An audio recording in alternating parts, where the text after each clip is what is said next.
All right. Good morning, everybody. We're just getting logged in here and I can see the participants logging in here. We'll give it a second.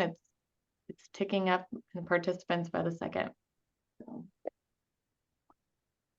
We are here this morning to go over some fraud statistics, fraud tools, fraud prevention tactics. Fraud is a very common topic we talk about at the bank. I would say at this point, it's probably daily. We've seen it more often and we've seen small cases, big cases. And so we felt like it was about time we start talking to our clients more regularly about it, what tools they can use, what habits they can start to incorporate to just reduce the chances of financial loss, reduce the chances of getting hacked, being subject to fraud and all those good things. So I think we've got a decent amount of participants that we're going to start in with. So today, the panelists I have joining me, we have our treasury management team. We have Lisa Piper, Linda Pelk, and Juan Sandoval today. We have IT, we have Brad Wallach, and then we also have Brad Coyne with our executive team to help with any of our liability and legality issues as we go through. So our main panelists today are going to be Lisa Piper and Brad Wallach. And Lisa, I will give you the floor to start. Wonderful. Good morning, and thank you to everybody who's joining us today. We hope to keep today's presentation to no more than 30 minutes. And we are recording this, so if there is someone else within your organization that you'd like to share this with or pass on to somebody else, feel free to let us know and we'll send you those links. As Ashton said, Linda Pelk and Juan Sandoval are my other treasury management team members here at Midwest who are versed in taking the best care we can of our business clients. And they're listening in, will be chiming in as well, as I probably will forget something here. But if we could go to the next slide. This was on the front page of the Omaha World Herald from June 17th of this last year. Check fraud, believe it or not, is back in a really big way. And it's being fueled by organized crime, if you can believe that. We'll share some stories.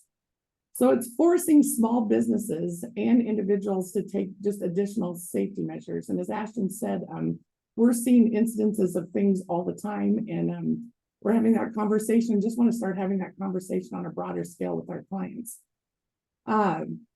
Today, we're going to just focus just on business accounts. We hope to do something similar to this, highlighting what we're seeing on the personal side, because believe it or not, what we're seeing on the business side is different than what we're seeing, how consumers are being hacked in different ways. So we're going to focus today strictly on the business side. So you might ask, why is this happening now? Why is this on the rise? And believe it or not, it kind of started with the pandemic. Government relief checks became an attractive target for criminals, and they found they could get money quite easily. Not only that, but the number of checks that we as Americans are writing are going down, the number, but the amount on those checks are going up. When you think about your own personal life, we're not writing as many checks, but sometimes they're larger for like a hospital bill or something of those cases. So when there's big dollars floating around out there, criminals are going to find a way to intercept that.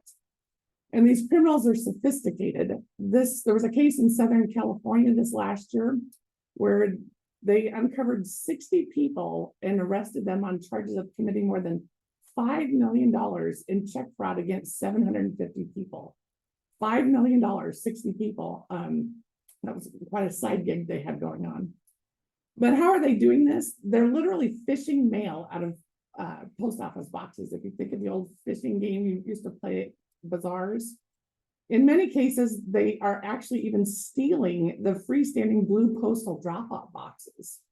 So one of the things that we're telling people is don't drop mail in any outside mail drop. Always take it inside.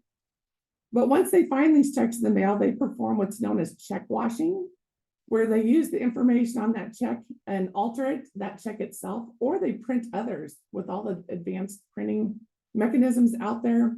And they change the payee name and most times the amount of money.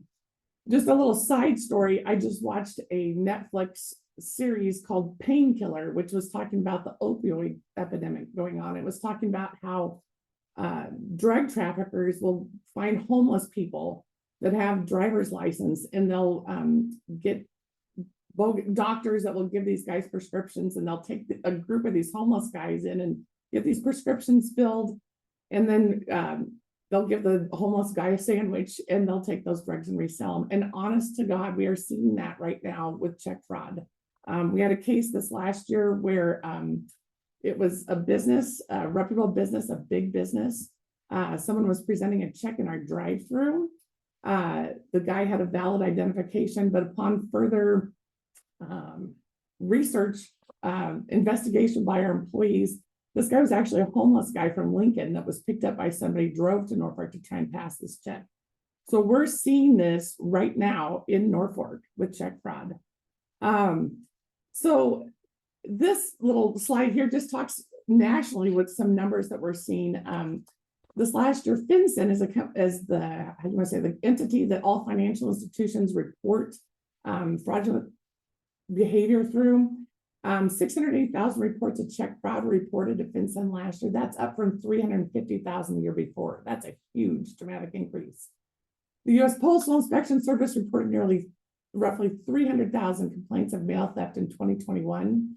That's more than double the year before, and I couldn't find any figures for last year. I'm still working on that, but I can only imagine that number to be going up.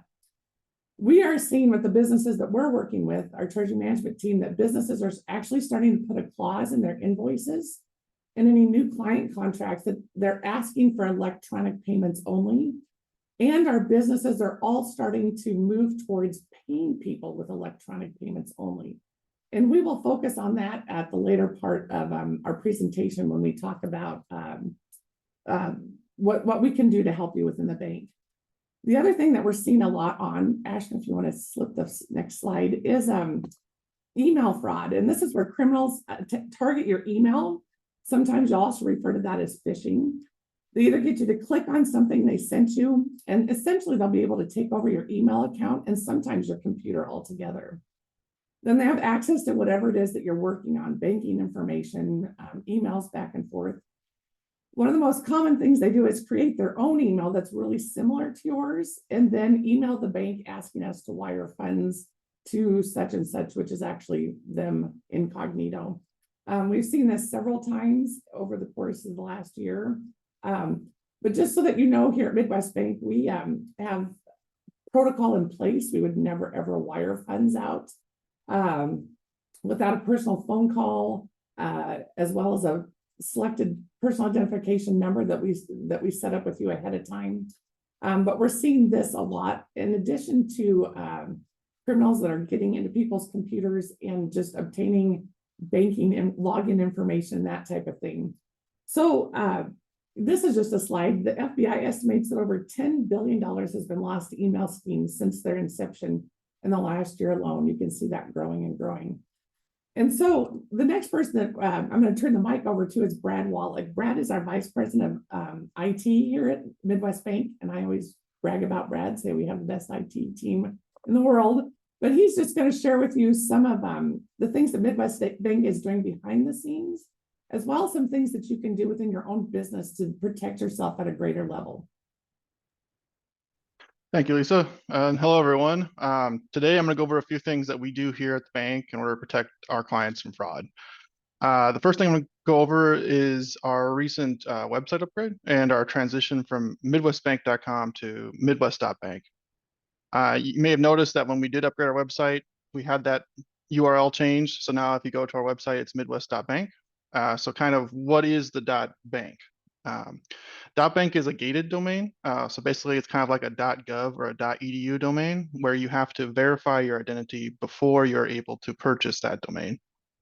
So this means that only true financial institutions like Midwest Bank can acquire a .bank domain. So how does this make this more secure?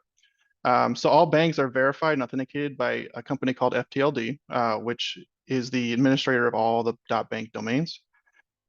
They verify through a series of steps and documentation and things like that, that we truly are a financial institution. And then they re-verify that every year annually thereafter, just to make sure that only a true bank has a .bank domain.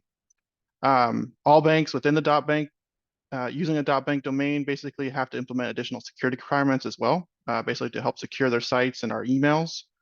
That'll not only protects the bank, but also protects our clients. So FTLD also monitors that these requirements are in place, adding an extra layer of security there.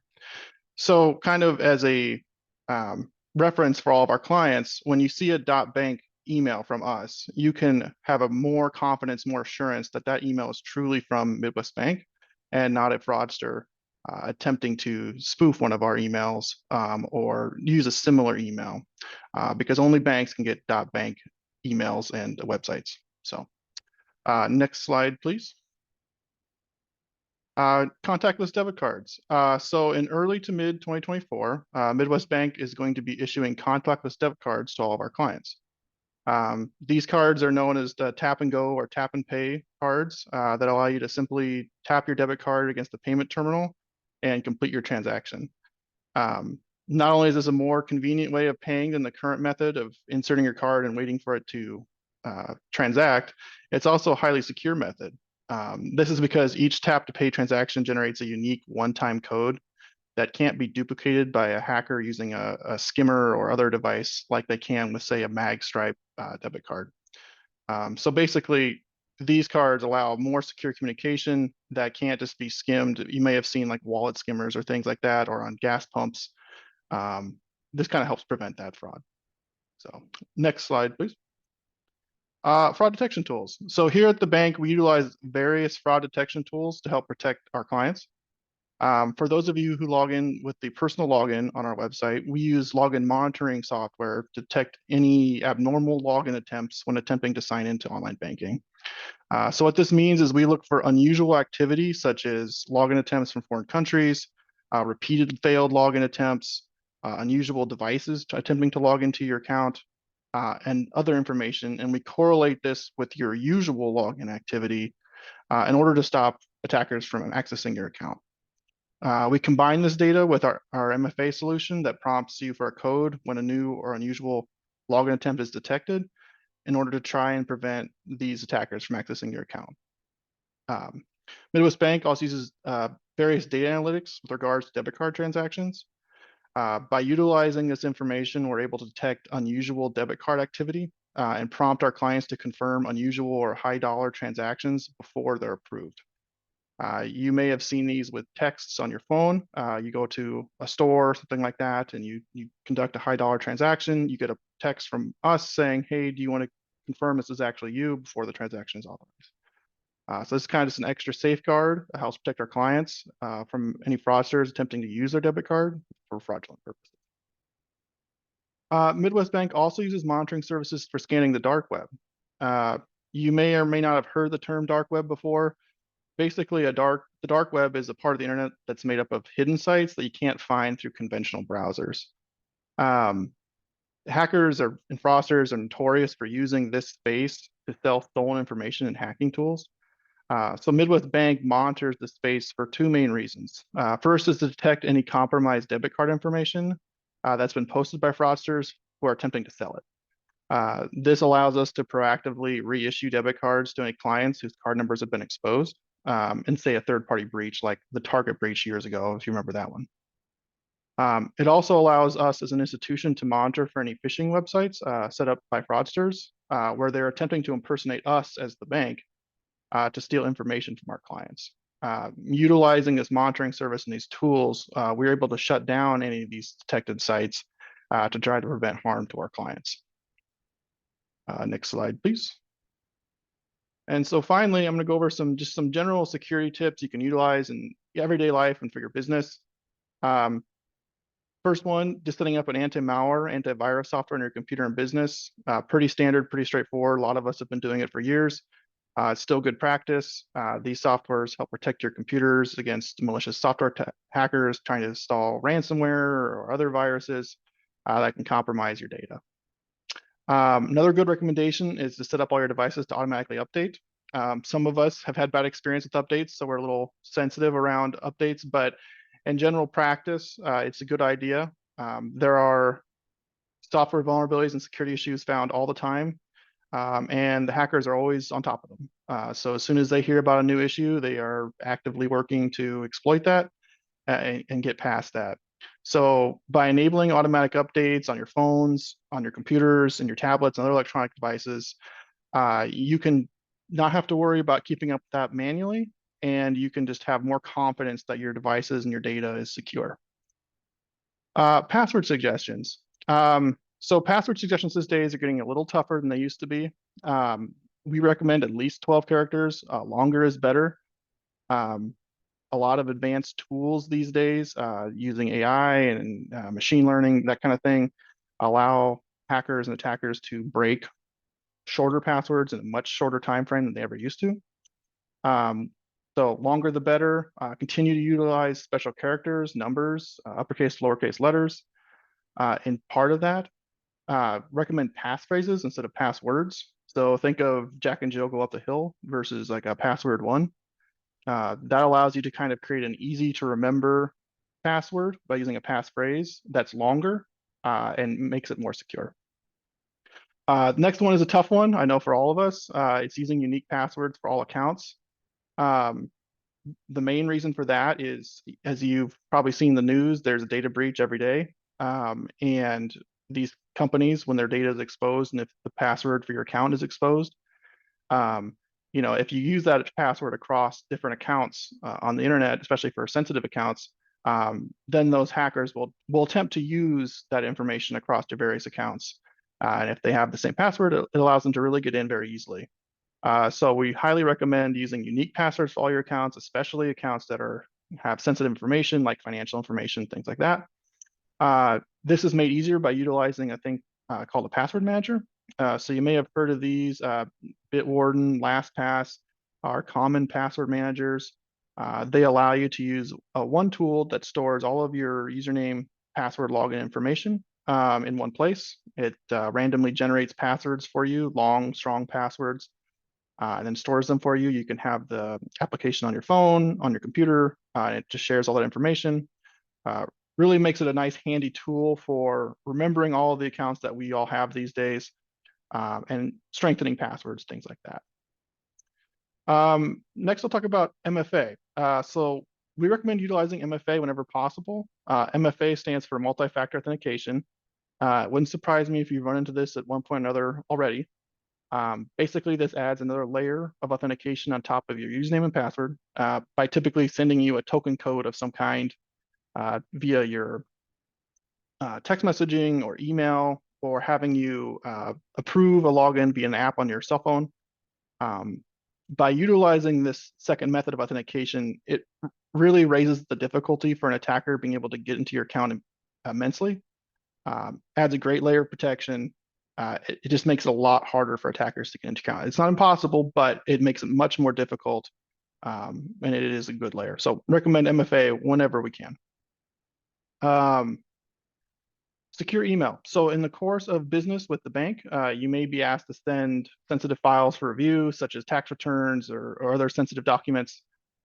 Because these documents obviously contain sensitive information that you wouldn't want exposed, when you need to send those in, feel free to request a secure file upload link from any of our staff here at the bank. This will take you to a secure portal, which will allow you to upload your files securely to us, ensuring the safety of your data. So any of us are happy to do that. And then finally, creating backups. So I recommend backing up your data on a regular basis. Ransomware attacks are more common than ever. And these type of attacks can have really devastating consequences for a business if you do not have any backups, because typically these attacks will not only encrypt all the data on the network, but they also look for backups that are on the network. So another tip for this is not only backupping your data, but doing so regularly and storing at least like one copy of it off of your network. So basically copying it to a backup drive, storing it in a safe, storing it off site somewhere. This really is a must have, in my opinion, because ransomware has become more sophisticated, where it will actively look for backups to give the attackers the best chance of making you pay. So by having that off-site, off-network backup, you can really protect yourself, protect your important data. It's also a handy tool for disaster recovery. If the worst would happen, a tornado would hit your business, something like that, you would have a backup as well. So good regular backups, store a copy off the network is a good handy tip. So, and with that, that's all I have. So I'm going to go ahead and turn it back over to Lisa. Awesome. Back to that previous screen, I think in dealing with businesses, especially smaller to mid-size, I think the things that we see the most often where fraud creeps in is that first one on there, that making sure your anti-malware, antivirus security software is up to date. A lot of times smaller businesses, you're just so busy, you don't have a dedicated IT person. And they're like, well, we were going to do that, or it popped up, I was supposed to do that annually. That's one thing that we see quite a bit. And then the other is the second to the last one on there, they use secure email to send sensitive files. We'll get emails all the time, and they'll be like, well, just transfer the money out of 888-123-4567. And I'm just like, that email, once it's sent, could be intercepted by somebody on your end. And so we do have ways of encrypting that information. So just to make sure that those are probably the two that we see the most often within our work. Linda's shaking her head just a little bit over there too, possibly. But the next thing I just wanted to talk about were just products and features to help you manage your fraud risk. We have several things available right now to anybody that's using our business online banking. The next screen, Brad talked about using some kind of multi-factor authentication. So each time that you log on, that password is unique. If you are a business online banking user, if you're doing ACH, wires, or any of that type of thing, you are required to have one of these, but any business user can put these on at any time. The first one in the upper left-hand corner looks like a little keychain. We call that a fob. And each time that we could change your login. So each time you log in, you press the little button and it gives you a unique code. So every time you log in, it's a unique information or unique identifier. So a hacker can't easily get that unique code. If you don't like the idea of the keychain type fob, we do have an app that you can put on any of your devices. A lot of business owners like that better because they've usually got their phone with them all the time. So wherever they're logging in at, they've got that right on their device. So those are called fobs. We are tokens. Sometimes we'll refer to them as that. We have the ability to put on your account at no charge. The next thing that we do, if you're a business online banking user who uses anything other than just inquiry, we try to get out to see you annually to do what we call an audit. I know a lot of times the businesses are like, oh, why are they out here checking us out again? Why do they have to come do this? But it's just a good time to sit down and talk to you about who are your users? How are your users getting into your accounts? What kind of access do they have? We can set up users to only access certain things. And the bigger that businesses get and the more that we're doing things online, you might want to tie that down even a little tighter. For instance, we can set up hours that they can only log in. You can only have somebody that logs in on Tuesdays and Thursdays from 1 to 5. We have the ability to set that up on our end as well. So those are all system controls that we can work with our businesses. We had a business that had an employee that wanted to do ACHs, but they didn't want them to send any money out of their account, only to be able to pull money from some of their people that they do business with. And so we can do that as well. So we can set system controls up to just about any of your needs. In addition, the next screen, we talk about, these are some alerts that are out there on business online banking and consumer online banking. This is our little test user, so we're not sharing any information here on the screen that you won't be able to get any money out of these accounts. But at the upper right-hand corner is a little box called alerts, and I would encourage anybody to get on here and check these out. The next screen I just did was a basic overview. You can set security alerts that have to do with your balances, specific transactions, transfers, you name it. So this is just a good tool to use. Personally, I put a lot of alerts on my account, and I've encouraged all my kids to do that as well, so that you just are constantly in tune to what's coming in and out of your account. So if something is out of the ordinary, we all get busy. But the biggest thing that we wanted to talk about today was just the usage of ACH. And on the next screen, some of you might be using ACH already, some of you might not be, but businesses are using this more and more. ACH is an electronic payment made between banks through a network that probably 50 years ago, they called it automated clearinghouse. I think if it was invented nowadays, it would have a much prettier name. But this method of paying people and pushing money or pulling money from the people that you do business with is growing all the time. And that's where really Juan, Linda, and myself, Dina in Lincoln, have a lot of expertise in just helping businesses with their payment methods. One of the greatest things about ACH is it's way less expensive. The last time you did a check order, go back and look and see how much it cost you to order checks. ACH is a straight $10 a month fee. When I put this presentation together, I actually even had to Google how much a stamp cost, because you buy those forever stamps and you keep them all the time. It's 66 cents. So you would have to, if you're sending more than 15 checks out a month to some of the same vendors that you're doing business with, you should get on ACH because it's less expensive for you. The security involved, that money is getting directly to them, just like we talked about at the beginning with the whole postal service thing. You're not only knowing that the money is getting to them, but you're protecting yourself.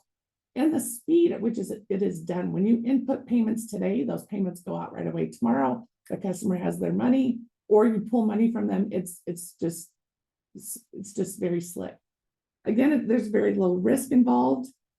It's a wonderful way to automate any kind of recurring payments that you might be paying all the time. And maybe you thought, oh, I don't do ACH, but you could just start small. We have a gentleman who owns 6 rental properties. And so instead of trying to collect checks from all those guys, we set him up on a recurring ACH every month. And so he just goes in when their leases are up and changes their amount. And it's very, very easy to do. So sometimes we can start small and help you grow larger. It's for domestic payments only. So we're not able to send ACHs to Canada or for foreign countries. So it's just within the United States.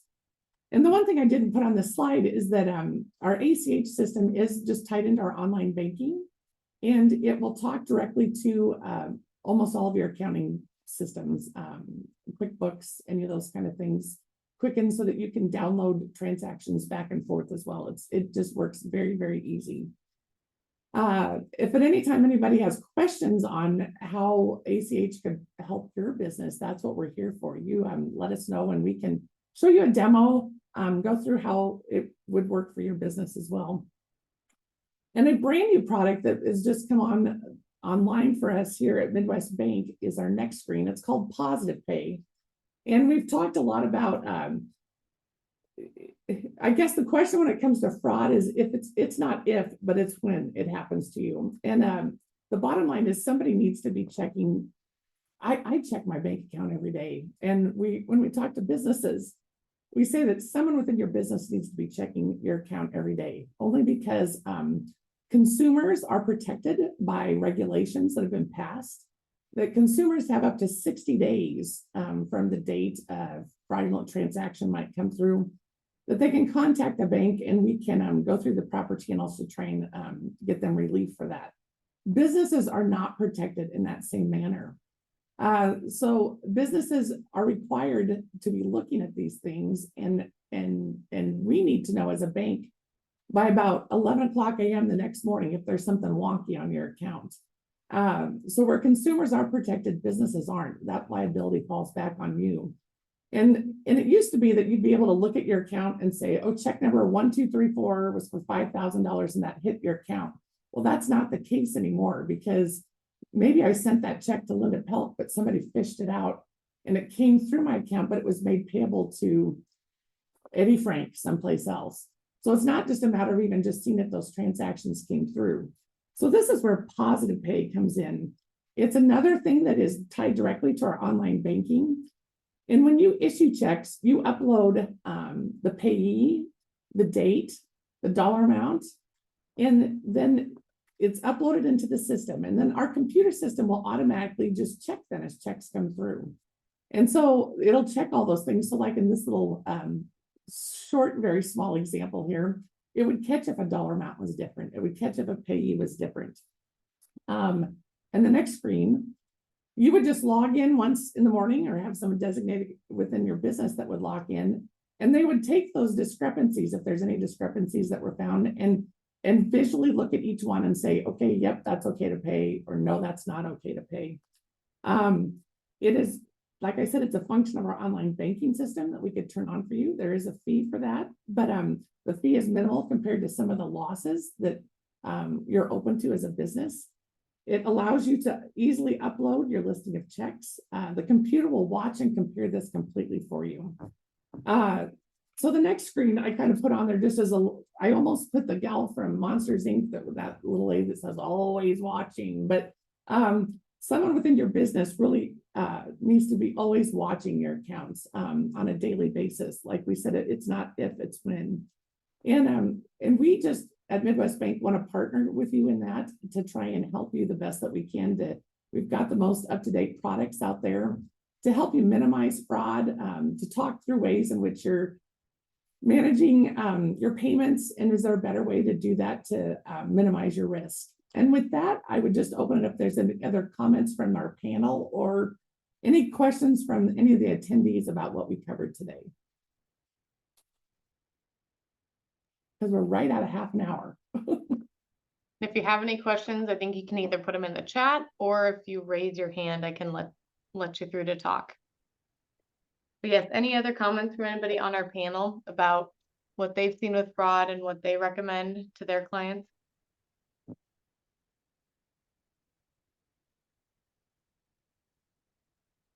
Well, Ashton, one thing I would share with our audience on the commercial clients is I would encourage you to check with your commercial insurance carrier to see if they have insurance protection coverage for you on fraud, and particularly some of these specific fraud issues that were discussed this morning.